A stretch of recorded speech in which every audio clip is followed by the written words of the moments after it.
இன்னும் மீல் இல்லை சார். ஆக்சுவலாக எனக்கு முகத்தில் இன்னுமே ஒரு 5-6 பிளேட் இருக்குது. நிறைய இஷ்யூஸ் இருக்க தான் செய்யும். பேசும்போது கூட சில டிஃப்ரென்ஸ் தெரியுதா, சில உச்சரிப்புகள் எனக்கு ஈஸியாக வர மாட்டேங்குது. நிறைய ப்ராப்ளம்ஸ் இருக்குது. பட் பரவாயில்ல சார், நல்லா இருக்கேன். மனசளவில் பார்த்தீங்கன்னா ஆஃப்டர் ஆக்சிடென்ட் வந்து இன்னுமே கொஞ்சம் நல்லா இருக்கேன். ரொம்ப ரொம்ப நல்லா சப்போர்ட் பண்ணியிருக்காங்க சார். ஐ திங்க் ஒரு 450 தியேட்டர்ஸ் ரிலீஸ் பண்ணுறாங்க. இதுக்கு முன்னாடி பிச்சைக்காரன் 2 அவங்க தான் ரிலீஸ் பண்ணி கொடுத்தாங்க. அப்போவுமே எனக்கு வந்து ரொம்ப நல்லா கிராண்ட் ரிலீஸ் பண்ணி கொடுத்தாங்க. பிச்சைக்காரன் 2 வந்து தமிழ்நாட்டிலையும் ஆந்திராலையும் பெருசாகவே ஓடிச்சு. அது மாதிரி இந்த படமும் ஆந்திராவில் வந்து மைத்ரி மூவி மேக்கர்ஸ் ரிலீஸ் பண்ணுறாங்க, கர்நாடகாவில் கும்பாலே ரிலீஸ் பண்ணுறாங்க. சோஃபார் எல்லாமே ரொம்ப பாசிட்டிவாக இருக்குது. கண்டிப்பாக அரசியல் படித்தா சரியாக இருக்குமா, அரசியலுக்கு யூஸ்ஃபுல்லாக இருக்குமா, மக்களை படித்தா போதும், அது எனக்கு தெரியும். ஆக்சுவலாக தெரியுமா, எனக்கு நல்லா தெரியுமா. நல்ல படம் சார். நீங்கள் படம் போடணும் முடிவு பண்ணுவீங்க, ஃபேமிலியாக பார்க்கணும் ஆசைப்படுவீங்க. ஒரு நல்ல ஒரு அருமையான ஒரு ஃபீல் குட் மூவி. நிறைய விஷயங்கள் நீங்கள் எடுத்துட்டு செல்லலாம், போகலாம். நீங்கள் சொன்னீங்க கலாச்சாரம் அந்த மாதிரி விஷயங்கள்லாம் சொன்னீங்க இல்லையா, இந்த கலாச்சாரம்லாம் இன்னும் இருக்குது, அன்புன்றது இன்னும் இருக்குது சொசைட்டியில் அப்படின்றது இந்த படத்தில் நீங்கள் பார்க்கலாம். ஒரு அருமையான மூவி. பிச்சைக்காரன் ஒன்று மாதிரியான ஈக்குவலான்டான மூவி தான் ரோமியோ. கண்டிப்பாக பேர் தான் ரோமியோன்னு இருக்கும், ஆனால் ரோமியோ பாவம். அது இந்த ரோமியோ அடி வாங்குற ரோமியோ. அடிக்கிற வந்து பொண்ணு வந்து ஜூலியட் வந்து அவங்க. நீங்க கேட்டீங்கல்ல, நாங்க என்ன எக்ஸாம்பிள் காட்ட வரோம் சொல்லிட்டு. ஸோ இன்றைய காலகட்டத்துல பாத்தீங்கன்னா நிறைய டிவோர்ஸஸ் இருக்கு. ஈகோ பிரச்சனைனால எல்லாரும் ஈஸியா பிரிஞ்சிடுறாங்க. தனித்தனியா பிரிஞ்செல்லாம் சக்சஸ்ஃபுல்லா இருக்கணும்னு நினைக்கிறாங்க. ஒன்னா வந்து அட்ஜஸ்டே பண்ணக்கூடாது, நாங்க ஃபைனான்சியலா எல்லாருமே இண்டிபெண்டா இருக்கோம்ன்ற காலகட்டத்துல ஒன்னாவும் இருக்கலாம், சக்சஸ்ஃபுல்லாவும் இருக்கலாம். அது வந்து லவ்னால எதை வேணா மாத்தலாம். அதனால இந்த மாதிரி படங்கள் பார்த்து அடுத்த ஜெனரேஷன் மூலம் தான் அதுவும் ஒரு எக்ஸாம்பிளா இருக்கும்ன்ற மாதிரி நாங்க கதை எடுத்திருக்கோம். ஸோ கண்டிப்பா ஃபேமிலியோட வந்து எல்லாருமே வந்து ஏப்ரல் 11 அன்னைக்கு பாருங்க. நல்ல ஒரு ஸ்டோரி எடுத்திருக்கோம். ஐ லவ் யூ. யாரை பார்த்தா? அவங்கள பார்த்தா, உங்களை பார்த்தா, இவங்கள பார்த்தா ஐ லவ் யூ. படம் பேர் லீலா. அவங்கள பார்த்து சொல்லணுமா? அவங்களுக்கு ஒண்ணு உங்களுக்கு ஒண்ணு. என்ன சந்தோஷம் சார் உங்க மகத்துல. I love you Leela. Thank you சார்னு சொல்லுங்களா, சவுண்டா சொல்லுங்க. படத்துல அந்த டயலாக் இல்லையா? சரி, ஓகே. படத்துல இல்லையா? நம்ம நிலமா தான் சார். சொல்லுங்க. நம்ம ஊர் பாண்டிச்சேரி, கடலூர் பாண்டிச்சேரி. நேற்று சேலத்தில், அதை தொடர்ந்து நீ கோயம்புத்தூர்லேயும் பண்ணுறோம். ஸோ ரோமியோ படம் வந்து வர 11 அன்னைக்கு ரிலீஸ் ஆகுது எல்லா ஊர்லேயும், தமிழ்லையும் தெலுங்குலையும். ரம்ஜான் அன்னைக்கு நீங்கள் எல்லாரும் கண்டிப்பாக தேட்டரில் போய் இந்த படத்தை பார்க்கணும். இந்த படம் சம்மந்தமாக வேறு ஏதாவது உங்களுக்கு மனசில் வேறு சம்மந்தமாக கூட ஏதாவது டவுட் இருந்தால் நீங்கள் கேள்வியாக கேட்கலாம் சார். வழக்கமாக ஒவ்வொரு படத்துலையும் ஒவ்வொரு விதமான கதாபாத்திரத்தில் ரோமியோ வந்து எந்த மாதிரி கதாபாத்திரம், அது வந்து மக்கள் மனசுல எப்படி இடம் பிடிக்கும், அதனுடைய வெற்றி எப்படி இருக்கும்? காதலை பற்றி நம்ம எல்லாரும் லவ் பண்ணுறோம்ல சார். நீங்கள் கூட லவ் பண்ணுறீங்களா? இப்போ லவ் பண்ணுறீங்களா சார் நீங்கள்? அதான் சார், தப்பிச்சிட்டிங்க. அது மாதிரி நானுமே வந்து லவ்வில் உள்றேன் சார். ஆக்சுவலாக ரொம்ப நாளாக ஒரு 40 வயசு வரைக்கும் லவ்வரே கிடைக்காம ரொம்ப என்னடா நமக்கு யாரும் லவ் பண்ண மாட்டேங்கிறாங்களே அப்படின்னு சொல்லிட்டு ஒரு ஏக்கத்தில் இருந்த ஒருத்தனுக்கு வந்து ஒரு பொண்ணு கிடைக்கல. அந்த பையன் வந்து அந்த பொண்ணை பார்க்குறான். அந்த பொண்ணு இந்த பொண்ணு தான். அந்த பொண்ணை பார்த்த பிறகு காதலில் விழுறான். விழுந்த பிறகு அந்த பொண்ணு வந்து இவனை மதிக்கவே மாட்டேங்கிறாங்க. எப்படி ட்ரீட் பண்ணுறாங்க, கடைசியில் இவன் காதல் ஜெயிக்குதா இல்லையா, அந்த பொண்ணோட பிரச்சனை என்ன, அந்த பொண்ணு ஏன் இவனை லவ் பண்ணல அப்படின்றதெல்லாம் கலந்து ஒரு ரொம்ப ரொம்ப செம ஃபன்னியான ஒரு மூவியாக இருக்கும். அதே சமயத்தில் பார்த்தீங்கன்னா ரொம்ப மெசேஜும் நல்லா இருக்கும். ரொம்ப எல்லாருக்கும் என்னோட படம்னா ஒரு குடும்பமாக பார்க்கலான்னு சொல்லிட்டு ஒரு ஃபீலிங் இருக்கும் இல்லையா, எல்லாமே இருக்கும் அப்படின்ற மாதிரி. கண்டிப்பாக இந்த படம் வந்து எல்லாரையும் போய் சேரும். குறிப்பாக வந்து மனைவிகள் பார்க்க வேண்டிய படம். கணவர்கள் நீங்கள் எல்லாரும் மனைவிகளை கொஞ்சம் தேட்டருக்கு கூட்டிட்டு போங்க. அருமையான ஒரு என்டர்டெயின்மெண்ட் ஃபிலிமாக அது கண்டிப்பாக அந்த ப்ராஜெக்ட் இருக்கும். பார்க்கும்போது திருமணத்துக்கு அப்புறம் வந்து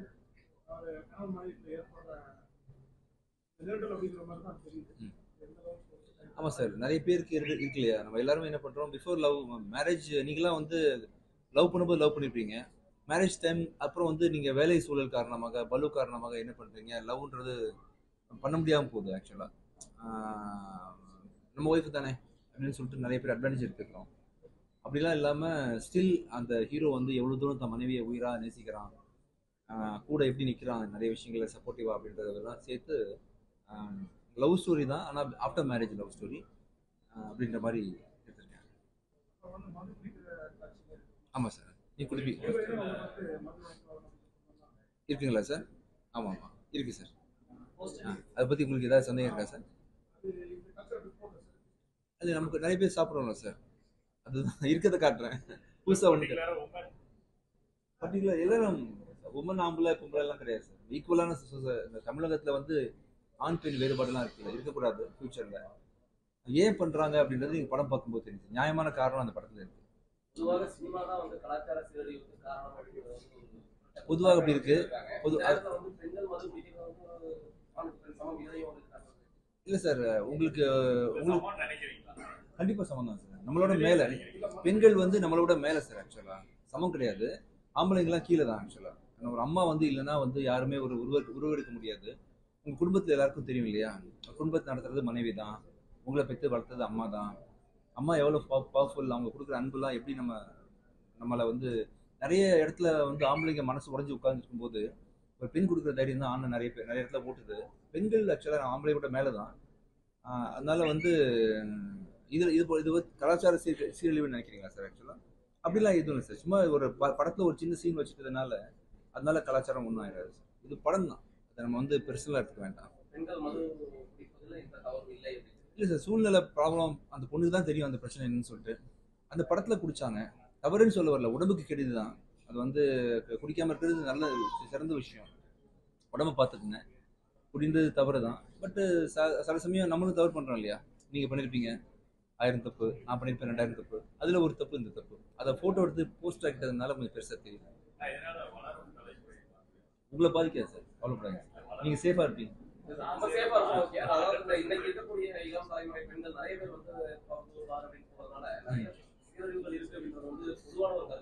பொதுவான கருத்து தான் சார்.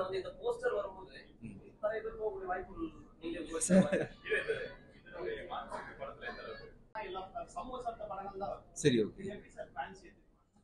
நான் ஒன்றும் பண்ணல. நான் என்ன பண்ணிட்டு நினைக்கிறீங்க இந்த பொண்ணை? இது வரைக்கும் ஒன்றும் செய்ய சார், பத்திரமா தான் வச்சிருக்கேன். நல்லா பார்த்துக்கிட்டேன், பத்திரமா வச்சிருக்கேன். தவறுதல் எது வார்த்தையும் பேசல. முறையா ரோஸ் பூ கொடுக்குறேன், ப்ராப்பரா அப்ரோச் பண்றேன், அன்பா இருக்கிறேன், அவ்வளவுதான்.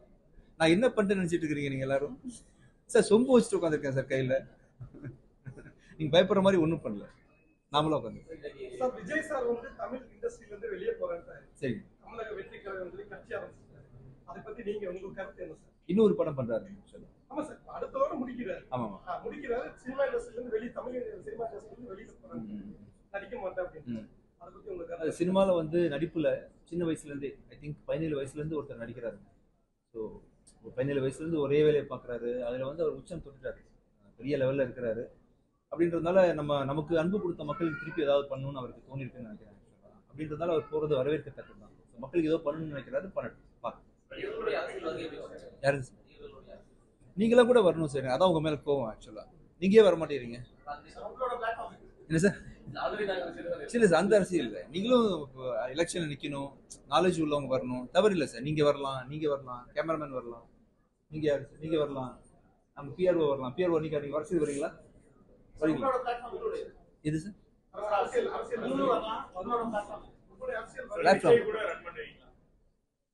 சரி, இல்லை இப்போதைக்கு நடிப்புலேயே போயிட்டு இருக்கு சார் நேரம். அதை பற்றி யோசிக்க டைம் இல்லை ஆக்சுவலாக. எனக்கு ஃபியூச்சரில் ஒரு வேலை நிறைய பண்ணி முடிச்சிட்டோம், மக்களுக்கு ஏதாவது பண்ணணும் அப்படின்னு ஒரு ஆப்பர்ச்சுனிட்டி கிடைச்சா மேபி, தெரியலங்க.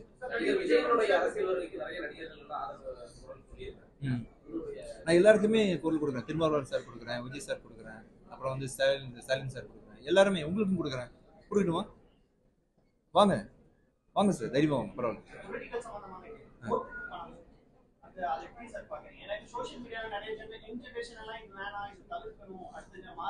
இல்ல தவிர்க்கணும் தான். ஒருவேளை ரொம்ப வறுமையிலையும் பசியிலையும் இருக்கீங்க, அடுத்த வேலை பசங்களுக்கு சோறு இல்லை, ஃபீஸ் கட்ட முடியலன்னு போது நீங்க அந்த காசை வாங்கிக்கீங்க. நான் ஓட்டு மட்டும் போடும்போது நீங்க கொடுத்தவனுக்கு போடணும்னு நினைக்காதீங்க, நல்லவனுக்கு. சரி, உங்க பணத்தை திருப்பி தராங்க, வாங்குறதுல ஒன்றும் தப்பு இல்லை. வாங்கிக்கிட்டு சரியான மனிதர்கள் ஓட்டு. காசு வாங்குறதுக்காக நீங்க வந்து ரொம்ப சின்சியரா இருந்து திருப்பி தவறு பண்ற ஒரே மனுஷனுக்கு தொடர்ந்து போகணுன்ற அவசியம் இல்லை. உங்க பணம் உங்ககிட்ட வருதுன்னு நினைச்சுக்கோங்க, ஆனா ஓட்டை மட்டும் யோசிச்சு சரியான மனுஷனுக்கு போடுங்க.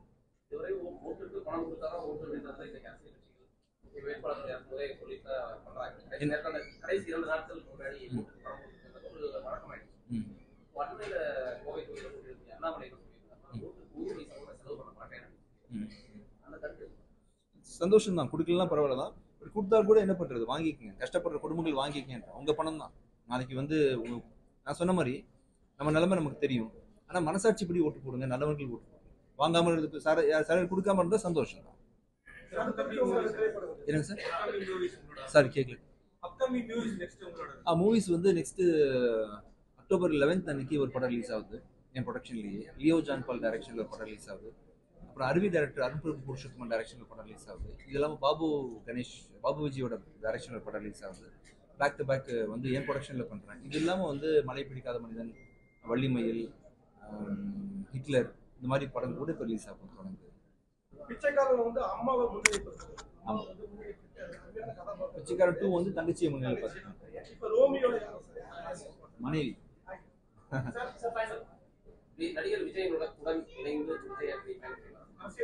ஆல்ரெடி வேட்டைக்காரன் வேலையை தான் பண்ணேன். அது தெரியல, இப்போ ஐடியா இல்லைங்க ஆக்சுவலா. இப்போ எதுவும் உங்களுக்கு ஆசைப்படுறீங்களா அந்த மாதிரி? அந்த இப்போ பிளான்லாம் எனக்கு கிடையாதுங்க ஆக்சுவலா. இப்போ நான் ஃபுல்லாக நடிப்புலாம் நானே எடிட் பண்ணுறேன், எல்லா படத்துக்கும் ப்ரொடக்ஷன் பண்ணுறேன். நேரம் சரியா இருக்கு. அரசியல் எனக்கு தெரியவும் செய்யாது. நிறைய விஷயங்கள் இருக்கு இல்லைங்களா, அதில் பாலிடிக்ஸ் இருக்கு, இத்தனை தொகுதிகள் இருக்குலாம் தெரியாது. அவர் போகிறதா இருந்தால் நான் 5 வருஷம் படிக்கணும். பொலிட்டிக்கல் ஹிஸ்ட்ரி படித்தா சரியா இருக்குமா, அரசியலுக்கு யூஸ்ஃபுல்லாக இருக்குமா, மக்களை படித்தா போதும், அது எனக்கு தெரியும் ஆக்சுவலா. தெரியுமா? எனக்கு நல்லா தெரியுமா?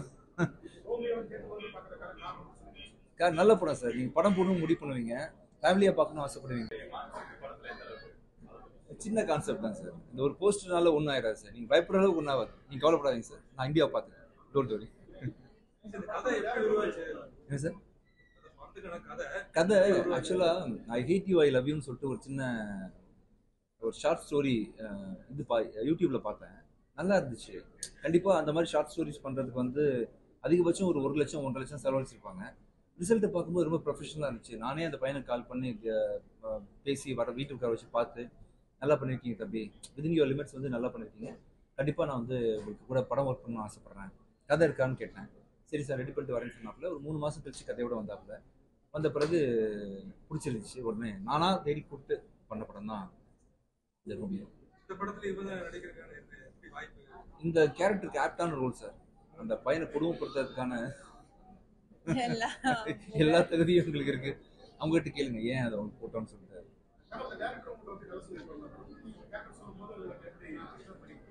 ஆக்சுவலா எல்லாருமே இந்த போஸ்டர் பத்தியா இருக்கட்டும், அந்த குடிக்கிறது பத்தியா இருக்கட்டும்னா கண்டிப்பா நாங்க ட்ரெய்லர்லயும் போஸ்டர்லயும் அதான் காமிச்சிருக்கோம்ன்றனால நீங்க அததான் கேள்வியா கேக்குறீங்க. பட் வந்து ரொம்பவே ஒரு ஸ்ட்ராங்கான கேரக்டர் இது. அது வந்து ஜஸ்ட் ஒரு என்ன சொல்றது, ப்ரொமோஷனலா இருக்கும், கொஞ்சம் அட்ராக்ட் ஆகும், நீங்க இந்த மாதிரிலாம் கேள்வி கேட்பீங்கன்றதுனால கண்டிப்பா நாங்களும் அப்படிதான் பிளான் பண்ணி வச்சோம். பட் படத்துல பாத்தீங்கன்னா இந்த பொண்ணுக்கு வந்து ஒரு ஸ்ட்ராங்கான ஒரு லட்சியம்னு ஒண்ணு இருக்கு அவங்களுக்கு. அதை நோக்கி அவங்க போயிட்டு இருக்காங்க. அதை அவங்க எப்படி அடையறாங்க, அது அடையறாங்களா இல்லையா, அது நடுவுல வந்து ஒரு கல்யாணம்னு நடந்துருது, அதை எப்படி பேலன்ஸ் பண்றாங்க. ஸோ இன்னைய காலகட்டத்துல இருக்க பொண்ணுங்களுக்கு எப்படிலாம் ஸ்ட்ரெஸ் வருது, அவங்களுக்குன்னு ஒரு பேஷன் இருந்தாலும் அவங்க பேரண்ட்ஸ் சப்போர்ட்டிவா இருக்காங்களா, சப்போர்ட்டிவா இல்லைனாலும் அவங்க எப்படி இன்னும் வந்து கண்டிப்பா நான் அதை அடைஞ்சே ஆகணும்ட்டு ஒரு நோக்கத்தோட இருக்காங்கன்றதுதான் கதை. ஸோ வந்து இது எனக்கு ரொம்பவே வந்து எனக்கு ரொம்ப ரிலேட்டபிளா இருந்தது. ஏன்னா நானுமே அந்த மாதிரி ஒரு பேக்ரவுண்ட்ல இருந்தா ரொம்ப எங்க அப்பா அம்மா கிட்ட எல்லாம் ஸ்ட்ரகிள் பண்ணி தான் என்னோட பேஷனை சூஸ் பண்ணி வெளியில வந்தேன். ஸோ அப்படி பார்த்தா என் கேரக்டர் ரொம்ப நல்ல கேரக்டர். இது வந்து நாங்க ஒரு ஃப்ளோவா தான் காமிச்சிருக்குமே தவிர இதை வந்து இது இப்படி பண்ணாதான் கரெக்ட் அப்படிலாம் நாங்க எடுத்து காமிச்சு எக்ஸாம்பிளா அடுத்த ஜெனரேஷனுக்கு இப்படிலாம் பண்ணுங்க, இதுதான் சரி அப்படின்ட்டு நாங்க காமிக்கல. இதை பார்த்து நீங்க என்னென்ன பண்ணக்கூடாதுன்ட்டு கூட கத்துக்கலாம். சார் ரொம்ப நல்லா இருந்தது சார். அவ்வளவுதான். சொல்லுங்க வேற ஏதாவது.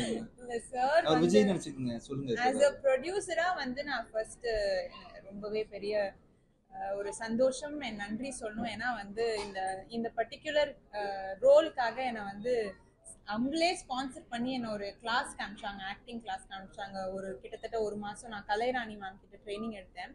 ஸோ அது எத்தனை ப்ரொடியூசர்ஸ் வந்து ஒரு ஆர்டிஸ்ட் மேலே இன்வெஸ்ட் பண்ணி அவங்க இன்னும் இந்த ரோலுக்காக பெட்டர் ஆகட்டும்ட்டு எத்தனை பேர் பண்ணுவாங்கன்றது எனக்கு தெரியல. பட் சாரும் டைரக்டரும் 2 பேரும் வந்து அந்த முடிவு எடுத்து என்ன அனுப்பிச்சாங்க. ஸோ அதில் எனக்கு ரொம்பவே சந்தோஷம். அது இந்த படத்துக்கு மாத்திரம் இல்லாமல் என்ன ஃபியூச்சரில் எல்லாத்துக்குமே ஹெல்ப்ஃபுல்லாக இருந்த ஒரு கிளாஸ் அது.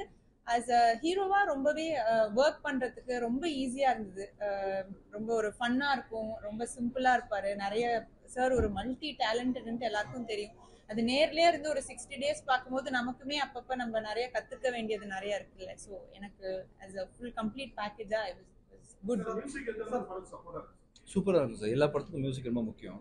இந்த படத்தில் வந்து டைரக்டரோட ஃப்ரெண்டு பரத் தனசேகர்னு ஒருத்தர் மியூசிக் டைரக்டராக பண்ணார். 2 சாங் கேட்டேன். செல்லக்கிளின்னு ஒரு பாட்டும் இன்னொரு சாங் கேட்டேன். கேட்ட பிறகு நல்லா இருக்கு, இவரே மியூசிக் டைரக்டராக போடலான்னு சொல்லி டிசைட் பண்ணி பண்ணோம். எக்ஸ்ட்ரானரியான மியூசிக். இந்த படத்தில் ரீரெக்கார்டிங் வந்து அவ்வளோ பெரிய பில்லராக இருக்கும். உங்களுக்கு எல்லாருக்குமே கண்டிப்பாக I think 400 to 500 theatres release ஆகும் சார். சார் ஸ்ட்ரகிள்ன்றது உங்களுக்குமே இருக்குது சார், எனக்கு மட்டும் இல்லை சார். யாராவது ஜாலியாக இருக்கீங்களா?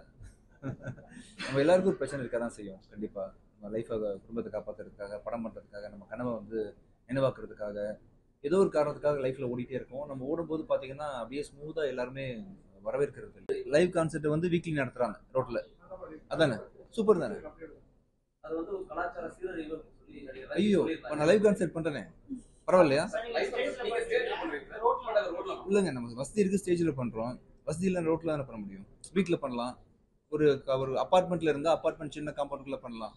சந்தோஷமாக இருக்கிறதுக்கு என்ன வேணால் பண்ணலாம். இன்னொருத்தரை பாதிக்காத வரைக்குமே நம்ம லைஃப்பில் என்ன வேணால் பண்ணலாம். இல்லை, எல்லாரையும் நம்ம ஒரு படத்தில் ஒரு சீனை வச்சுக்கிட்டு அதான் சமுதாயம்னு சொல்ல முடியாது. 2 பொண்ணுங்க ஒரு ஷார்ட் நைட் ட்ரெஸ் போட்டு வந்திருக்கலாம். ஃபர்ஸ்ட் ஆஃப் ஆல் அது அவங்க கம்ஃபர்ட்டுங்க. உங்களுக்கு பார்க்க பிடிக்கலையா, கண்ணை முடிக்கிங்க. நம்ம எதுக்கு அவங்கள குறை சொல்லணும்?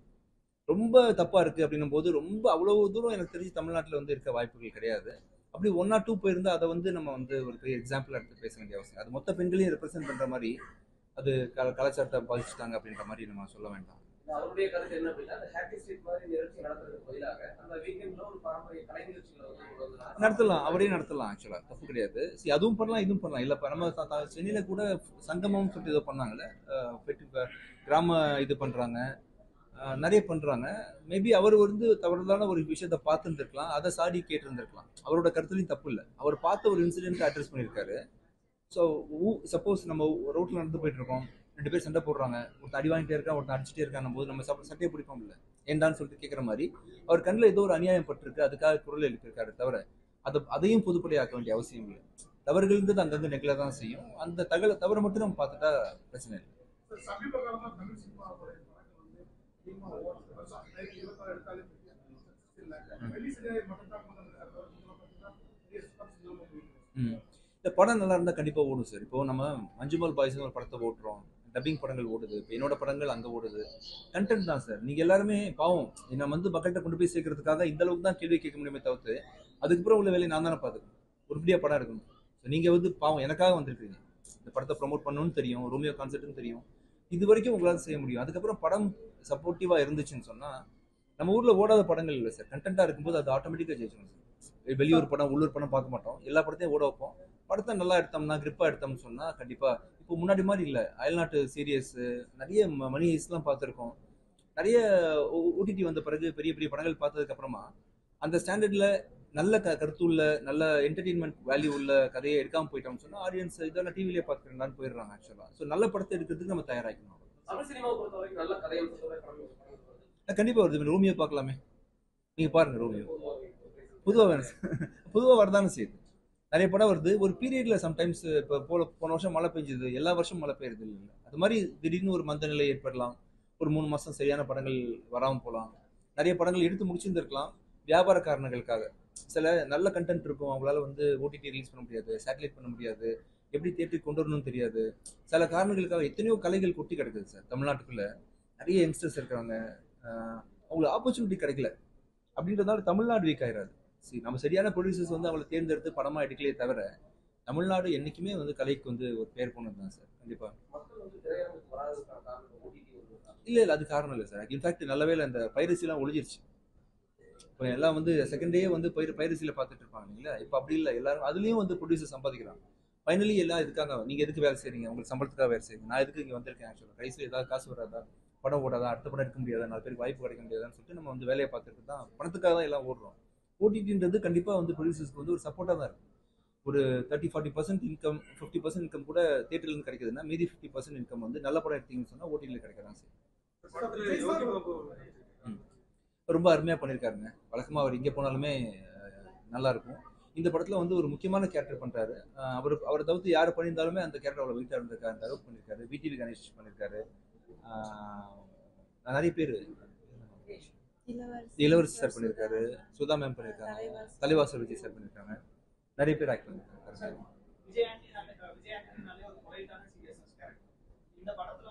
அப்படி தெரியுதா? ரீசெண்டாகவும் அப்படி தெரியுது.